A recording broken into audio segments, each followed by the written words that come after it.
Кыргыз элинин агартуу тармагына эбегейсиз эмгегин арнаган Кусейин Карасаев калкыбыздын илим жолуна өзүнүн өчпөс изин калтырган илимпоз, тилчи, лексикограф, лексиколог, чечен, кыргыз сөзүнүн кылдат билерманы жана илимдин артынан сая түшкөн өжөр инсан болгон.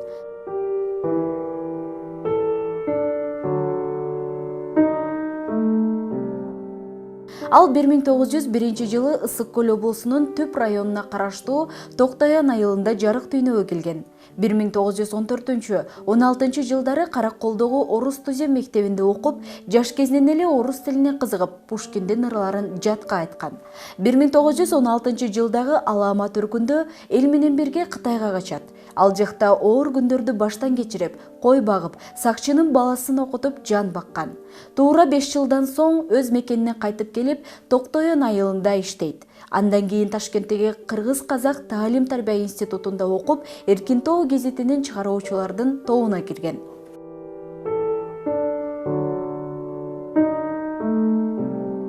1926 жылы Ишенал Арабаев экөө жаңылык кетебин жазышкан. Бул кетеп кыргыз элинин 60% сабатсыздыгын жоюуга жардамчы болгон. 1928 жылы Ленинград шаарындагы Чыгыш институтунда лексикадан сабак берип, ушул учурда Константин Юдахин экөө кыргызча-орусча сөздүктү түзүшкөн.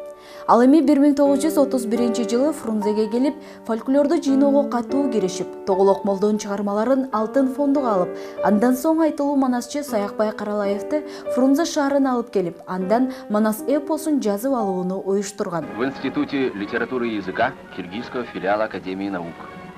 Знаменитый монашчи, бывший батрак Саякбай Каралаев, с уст которого Академии наук записано 700 тысяч стихов Манаса, этой Илиады киргизского народа. 11 веков из уст в уста народные певцы передают величайшую поэму киргизского народа «Манас» о героических... 1944 жылы кандидаттык диссертациясын жактап, чыгармачылыкка катуу киришип, бир топ китептерди жазган.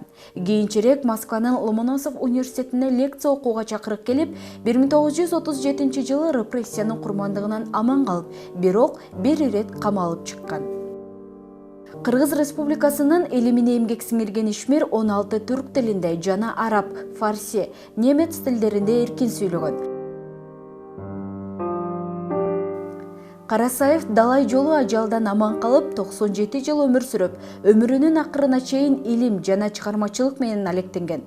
1998 жылы бул жарык дүйнө менен кош айтышып, сөөгү өзү туулуу өскөн Токтоян айылына коюлган. Каарманыбыздын экинчи өмүрү мына ушундай эли үчүн кылган ак эмгегинин акыбети менен ар бирибиздин жүрөгүбүздө, коомубузда улана бермекчи.